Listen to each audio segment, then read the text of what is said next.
चाहेंगे। हमारे साथ जो मेहमान यहाँ पे मौजूद हैं, जितेंद्र कोचर साहब हैं, फॉर्मर लीडर हैं एमसीडी के, आपका बहुत बहुत स्वागत है। संजय कौल हैं, नेता बीजेपी, और वो भी हमारे साथ मौजूद हैं। एक सेंटेंस अभी उन्होंने बोला कि डैमेज कंट्रोल की मुहिम शुरू हो चुकी है। खेल अभी 82-83 दिन बाकी हैं, लेकिन डैमेज कंट्रोल काम 5 साल पहले से शुरू हो जाना चाहिए था।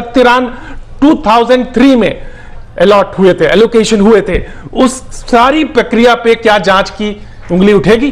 देखिए, आजकल आरटीआई एक राइट ऑफ इंफॉर्मेशन एक्ट के तहत प्रक्रिया में जुड़े हुए हैं कॉमनवेल्थ तौर पे, क्यों नहीं, चाहे कोई भी हो। संजय कौल जी, छोटी सी प्रतिक्रिया चाहूंगा ब्रेक में जाने से पहले इस पूरे मसले पे, की छत उड़ गई, लीडरशिप फेलियर नहीं हुआ, यही सवाल है। जिसका काम था, जिसने ये काम लिया है, अब कॉन्ट्रैक्टर्स को ब्लेम करने से क्या होगा? ये गलती उसकी थी, सीमेंट की थैली में मिलावट थी, ये किसका काम होता है? तो सवाल ये है कि आप अब छोटी छोटी बातें करने लगे और एक एक को पकड़ पकड़ लेबर, हर एक लेबर के खिलाफ आप केसेस दर्ज कराएं। मुझे नहीं लगता कि ये लार्जर फेलियर है, और उसके कारण बड़े स्पष्ट हैं, और इसको आप उदाहरण के तौर पे लीजिए। सवाल ये थोड़ा है कि एक छत उड़ गई, मान लो ना दोबारा ठीक भी करती तो उससे क्या होगा। सवाल ये है कि अगर आप कंपेयर करें हमारा एटीट्यूड क्या है इस गेम्स के लिए की तरफ, और बाकी अभी फीफा वर्ल्ड कप हुआ है, मैं कल ही पढ़ रहा था कि उसके ऑर्गेनाइजिंग सेक्रेटरी ने कहा कि हम 16 साल से इसकी तैयारी कर रहे हैं, केवल एक गेम के लिए। जी बिल्कुल, ये एटीट्यूड की भी बात है और एक उदाहरण की भी बात है। हम उदाहरण और भी देंगे, क्योंकि उदाहरण सड़कों यूजुअल फ्रेम थे। पहले तो अनयूजुअल बात बड़ी अनयूजुअल है, क्योंकि मुझे तो नहीं लगता है कि शीला जी जब के जमाने में बारिश से ज्यादा ही होती होगी, कम तो नहीं होती होगी। और अनयूजुअल तो यह है कि वो गिरी, या तो यह है कि बादलों में ही रहे तो फिर यूजुअल है, और गिर गई तो फिर अनयूजुअल है। तो उसको छोड़ते हुए कोचर जी की बात, एमसीडी पे बार बार इनका इशारा है और निशाना है, मुझे लगता है ये आर्ग्यूमेंट को नीचे ले जाता है।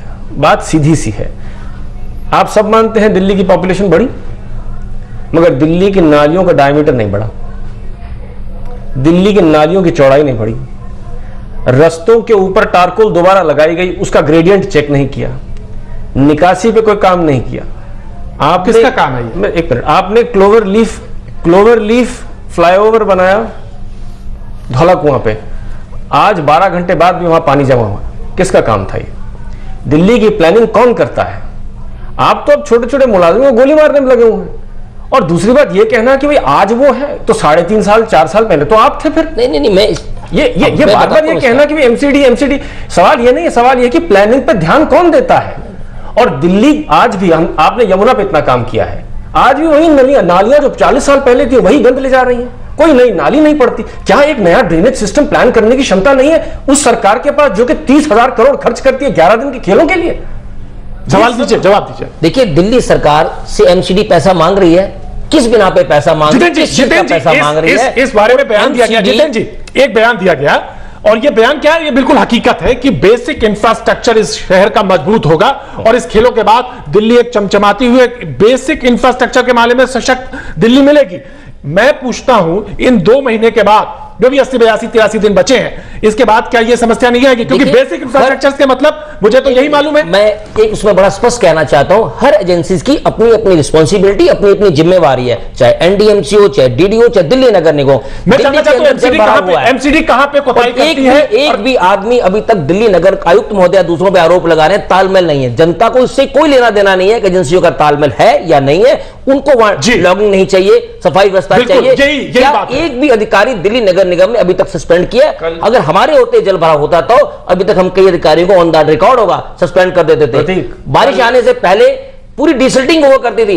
आज दिल्ली नगर निगम के पास सफाई कर्मचारियों को देने की तनख्वाह नहीं है, तो वाटर लॉगिंग क्यों नहीं हो गई? तनख्वाह क्यों नहीं है? पैसे कौन देता है? पैसे किसने रोके? आप सारे पैसे रोक दिए हैं, क्योंकि सबका नहीं, सबका ख्वाब एक ही है। इनका कहना है कि आपने तो एमसीडी लगभग 1-2 तिहाई तो ले ली है। देखिए, अभी भी जल भराव जितने डिसिल्टिंग होती है नालों की, वो दिल्ली नगर निगम के पास है, बड़े स्पष्ट शब्दों में कह रहा हूं। और जो दिल्ली नगर निगम उनको पैसा देती है, उसका रिकॉर्ड तो मांगती, पैसा आपने कहां खर्च किया? साल यही होता है। पिछले साल भी यही हुआ, उससे पिछले साल भी यही हुआ, 3 बार आपकी सरकार साल भी यही हुआ, भारतीय जनता पार्टी की सरकार 3 साल सत्ता में। हम इस बहस में जाया नहीं करना चाहते। मैं ये पूछना चाहता हूं, आप इस बात का आश्वासन दे सकते हैं अपनी तरफ से कि इन 82 दिनों के बाद जब 11 दिन के खेल खत्म हो जाएंगे, इस शहर को नालियां, पानी नहीं जमेगा, बिल्कुल बेसिक इंफ्रास्ट्रक्चर, हम बिल्कुल कह सकते हैं दिल्ली आइए और देखिए और खुश हो जाइए। मैं एक बात बड़ा स्पष्ट कहना चाहता हूं, चाहे दिल्ली सरकार के अधिकारी हो, चाहे दिल्ली नगर निगम के एनडीएमसी, जो अधिकारी दोषी हैं जिनके क्षेत्र में वाटर लॉगिंग होती है उनको तुरंत उनके खिलाफ एक्शन करना चाहिए। कोई वाटर लॉगिंग नहीं होगी। लीडरशिप के मामले में आप क्यों नहीं चुप बोलते? लीडरशिप के बारे में कह रहा हूं कि दिल्ली नगर निगम के अंदर संजय कौल जी को मैं पहले ही कहा कि भारतीय जनता पार्टी की सरकार है, लीडरशिप इनकी है। नकवी साहब भी अभी कह रहे थे प्रवक्ता है, लेकिन उनकी सरकार है। अपनी सरकार को दोष देना भूल जाते हैं। संजय वाले बचना चाहते हैं, कहना चाहिए वो ये बात है कि लग रहा था पूरी दिल्ली सरकार के पास सारी जिम्मेदारी है, बड़ी जिम्मेदारी है उनके पास। कहीं ना कहीं एमसीडी ने अपने हाथ का देखते हैं कि इस पे फंसेंगे, ये लोग परेशान होंगे, देखते हैं क्या करेंगे, तो कहीं ना कहीं कोताही उनकी तरफ से। ऐसा नहीं होता है प्रतीक, सारा का सारा जो एमसीडी का पैसा है वो स्टेट गवर्नमेंट के थ्रू आता है। लेकिन काम तो नहीं करना था एमसीडी को। अरे पैसे के बिना काम थोड़े होता है। आपको हालत क्या है कि इन्होंने रोड़े अटकाए, आपको पैसे की। देखिए मैं इनकी तरह बोलना नहीं चाहता हूं इसको, मैं तरीका मेरा, मैं तो डाटा उपलब्ध करा रहा हूं। छोड़ दीजिए, आपकी बात तो आप तो एक ही बात कर रहे हैं तब से। मैं आपसे ये कह रहा हूं कि आज इस सरकार का एक ही काम है कि 11 दिन का खेल हो जाए। आप इतने पैसे जब चैनलाइज उस तरफ करेंगे तो जाहिर है आप भी बजट संभालते हैं घर का, अगर सारे पैसे गाड़ी खरीदने में लिए तो खाने के लिए क्या बचेगा? और यही हालत हुई है। ये कहना छोड़ दीजिए कि उन्होंने जानबूझ के किया कि नहीं, वो ये तो ये कह रहे हैं कि हमने बेसिक इंफ्रास्ट्रक्चर के लिए ही पैसा मुहैया कराया है। एमसीडी के अपने प्रोजेक्ट्स जो है वो डिले हुए हैं, उन्होंने टाइम मांगा है और उसके बाद वक्त पे समय नहीं दिया। आप किसे बेसिक इंफ्रास्ट्रक्चर कहते हैं? कोई बेसिक इंफ्रास्ट्रक्चर, हम नालियों की बात कर रहे हैं, हम सड़कों की बात कर रहे हैं। नाली कॉमनवेल्थ गेम्स के लिए नहीं बन रही है। नहीं, वाटर लॉगिंग उसी से हो रही है। हम तो फिर ये कहेंगे कि 12,000 करोड़ करने के बाद भी हम ऐसी ही व्यवस्था में रहेंगे। आपका फिगर गलत है। 30 करोड़ के बाद भी आपकी हालत यही रहेगी। मैं जानता हूं, उस फिगर को भी जानता हूं, लेकिन मैं ऑफिशियल फिगर की बात कर रहा हूं। 30 करोड़ के बाद भी आपकी हालत यही रहेगी। ये सरकार आप पे दिलचस्पी नहीं रखती है। 11 दिन के खेलों के लिए 11,000 करोड़ रुपया कमाना और जोड़ना इनके लिए दिक्कत नहीं थी, लेकिन यहां पे इतने लोग जो नालियों में गलियों में रहते हैं उनके लिए घर बनाना इनके पास का नहीं। मैं एक बात कहना चाहता हूं, संजय किशन जी बहुत विचित्र बात कर रहे हैं। एक हस्बैंड जब अपनी वाइफ को सैलरी देता है उसको पूछने का अधिकार तो है कि भी आपने पैसा कहां खर्च किया। वालिया साहब ने परसों मेरे साथ कहा कि भाई हमने कल ही उनकी, परसों ही उनकी तनख्वाह दिलवा दी। आप गलत कह रहे हैं। परसों तो उनकी 10 दिन बाद जब वो स्ट्राइक कचरा फेंकना शुरू किया तब उनके पैसे मिले। आज हालत यह है पेंशन नहीं मिल रही है लोगों को।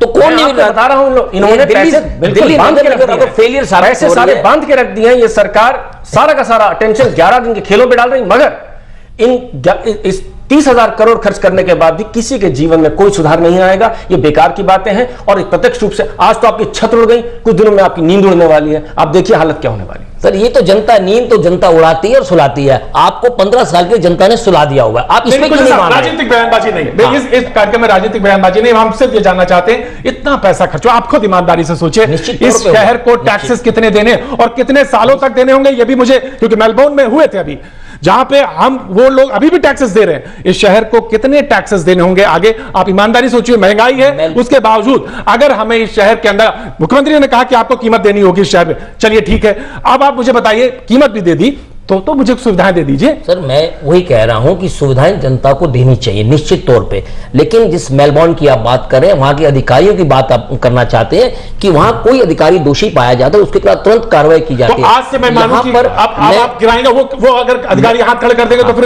अधिकारी कहीं भी हो, नहीं ट्रांसफर नहीं, उनको सस्पेंड भी किया, जैसे छत उड़ी है सस्पेंड भी किया जाना चाहिए, कानूनी कार्रवाई भी की जानी चाहिए। कानून है हमारे, ये डिबेट को डिस्ट्रॉय करने की कोशिश नहीं, आप ऐसा नहीं है, डिस्ट्रॉय आपकी बात कर रहा हूं। आपको ये गलतफहमी है कि हम ये जो कॉमनवेल्थ पे खर्चा कर रहे हैं, जो टैक्स दे रहे हैं हम लोग, ये अपने जीवन को सुधारने के लिए। आप कहीं पे भी आप फिर ध्यान दीजिए, ये स्टेडियम किसी का जीवन नहीं सुधारते जी। आप ये जो फ्लाईओवर कहते हैं ये तो आमतौर पे बनते हैं, इसमें खास बात क्या है? उसकी जरूरत नहीं है। हर कॉलोनी में हम चाहते हैं पार्क बने, खेलने का बच्चों, हम लोग भी कहते हैं, हम अपने बच्चों के लिए चाहते हैं, लेकिन यहाँ बैठ के हम दूसरी बात करते हैं। जी जी बिल्कुल। और ये परिचर्चा निश्चित तौर से अधूरी है, क्योंकि हमारे ऊपर एक दायित्व है कॉमनवेल्थ गेम्स का, और ये निश्चित तौर से जानिए शहर इस गेम्स को बहुत अच्छी तरह से कराएगा, लेकिन कीमत क्या चुकानी पड़ेगी ये सब हमें आप सबको तय करनी होगी। आज सिर्फ इतना ही, लेकिन दिल्ली आज तक पर खबरों का दौर जारी रहेगा।